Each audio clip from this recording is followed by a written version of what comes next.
je suis Perrine. Je vous souhaite la bienvenue dans Mots de Psy, le podcast qui vous parle de psychologie. Vous découvrirez ici le récit de professionnels qui travaillent autour de la psychologie et de l'accompagnement de l'humain, de femmes et d'hommes qui vous raconteront leurs expériences concernant leur suivi, ainsi que des concepts et outils pratiques pour explorer ensemble la magie du fonctionnement de notre cerveau, nos pensées et nos émotions. Ce sont leurs histoires, parfois la mienne et peut-être aussi la vôtre. J'espère que ce podcast vous permettra de dédramatiser et mieux comprendre la psychologie en vous accompagnant sur votre chemin de vie avec alignement, sérénité et légèreté. Très belle écoute!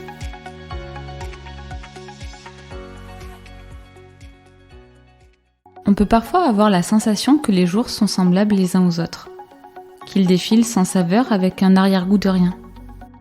Et pourtant, l'exceptionnel, la beauté de chaque chose, les petits plaisirs, se présentent au quotidien et ils sont innombrables. Nous avons seulement cessé de s'en apercevoir et nous avons arrêté d'être des enfants qui s'émerveillent et qui ont de la reconnaissance pour tout. C'est ce qu'on appelle la gratitude. Alors oui, je sais, c'est un concept et un mot à la mode, et pourtant, la gratitude est l'un des ingrédients principaux de la recette de l'accomplissement. C'est aussi ça qui donne un sens à tout le reste. Et vous pouvez avoir les journées les plus extraordinaires, vous pouvez partager des moments avec des personnes les plus aimantes, avoir les plus belles choses au monde. Rien de tout cela n'aura aucune valeur si vous n'en ressentez pas de reconnaissance, de gratitude. C'est comme si vous aviez les meilleures pâtisseries du monde devant vous et que vous n'avez pas le sens du goût. Sans le goût pour les apprécier, même les meilleures pâtisseries du monde ne vous seront d'aucun intérêt. Les biais cognitifs de notre cerveau étant plus enclins à se concentrer et orienter notre attention sur ce qui ne va pas et ce qui est problématique, font que nous avons besoin de valoriser, d'entretenir, de créer et de prendre conscience de ces expériences de vie pour lesquelles nous sommes reconnaissants. Souvent noyés dans un rythme effréné, nous ne prenons même plus conscience des moments simples, des merveilles que nous avons déjà et qui remplissent nos journées, et nous ne savons pas en profiter pleinement. C'est pour cette raison que nous avons besoin d'instaurer une pratique de la gratitude. Et peu à peu, elle deviendra de plus en plus spontanée. Pour cela, je vous propose une pratique simple. Quotidiennement, énoncez ou écrivez dans un joli carnet 3 faits du jour pour lesquels vous éprouvez de la reconnaissance. Vous pouvez aussi l'associer à un moment particulier dans la journée qui fait partie de votre quotidien pour que vous vous en souveniez plus facilement. Quand vous vous lavez les dents, par exemple, au moment de la douche, du coucher. Vous pouvez aussi le faire en famille au moment du dîner et chacun expose ses gratitudes aux autres, ou au moment du coucher avec les enfants.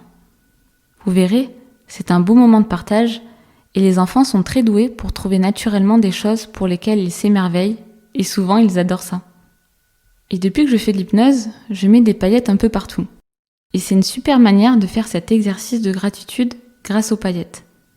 Tout au long de votre journée, à chaque fois que vous faites quelque chose qui a de la valeur pour vous, pour lequel vous êtes reconnaissant, ou que vous êtes avec quelqu'un que vous appréciez, vous vous imaginez le saupoudrer de paillettes, pour illustrer le fait que cela est précieux pour vous et qui scintille de mille feux. Alors ce ne sont que des exemples de pratique. N'hésitez pas, si ça ne vous parle pas, d'exercer la gratitude à votre manière. Et de me dire d'ailleurs en commentaire de ce podcast ou sur Instagram comment vous faites. Je suis curieuse de découvrir toutes vos bonnes idées. Attention, comme la gratitude est un ressenti, il est nécessaire de vivre cette pratique. Pas juste la faire pour dire que vous l'avez fait comme si c'était une énième contrainte. Vous pouvez aussi varier les manières de faire pour ne pas que ça devienne contraignant. J'ai remarqué avec les personnes que j'accompagne que souvent les premiers jours ils sont à fond. Ils ont plein de choses à écrire sur leur carnet. Puis ensuite ils me disent j'ai rien fait de particulier aujourd'hui ou alors j'écris toujours pareil donc j'ai plus d'idées. Comme si nous ne pouvons avoir de la gratitude que pour les choses d'inattendues, d'exceptionnelles, qui sortent de notre normalité, disons, alors que pas du tout. Dans ce cas, je leur réponds Ok. Disons que si demain, vous n'avez que les choses pour lesquelles vous avez exprimé de la gratitude aujourd'hui.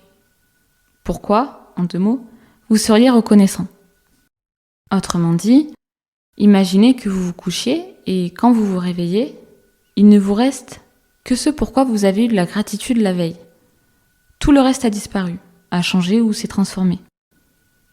Dans ce cas, cette pratique de gratitude prend tout son sens. On intègre vraiment l'ampleur de ce qui est important pour nous en se disant que cela va définir notre expérience de vie du lendemain.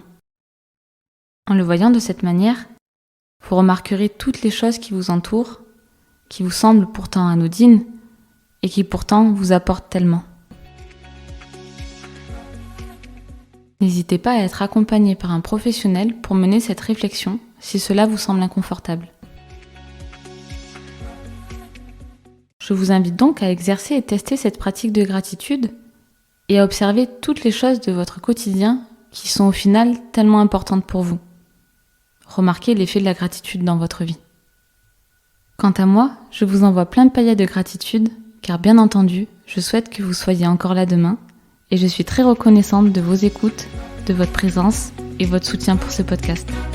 Merci à tous.